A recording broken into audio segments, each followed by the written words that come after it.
մոտեցումը կարող է լինի, եթե քաղաքապետարանի տեսակետից իհարկե շատ լավ է, որ այդքան շինություններ են կառուցվում։ Եթե այն մարդկանց կողմից, ովքեր որ առնում են այդ շենքերը, շատ լավ ծրագիր է, որտեղ կարողանում են նոր շենքեր գնել, նոր բնակարաններ տեղավորվել,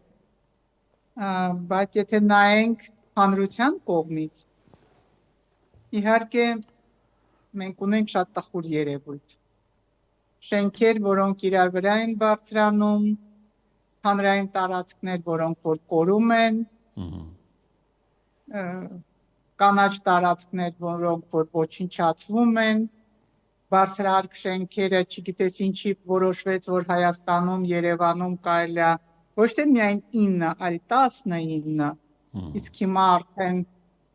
30 հարգանի, 35 հարգանի շենքեր կառուցել, ոնց որ թե 20 տարվա,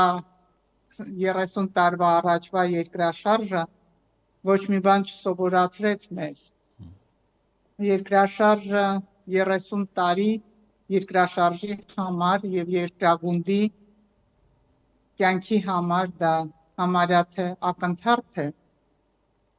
և մենք դա հաշվի չենք առնում, ամեն ինչ լավ կլինի։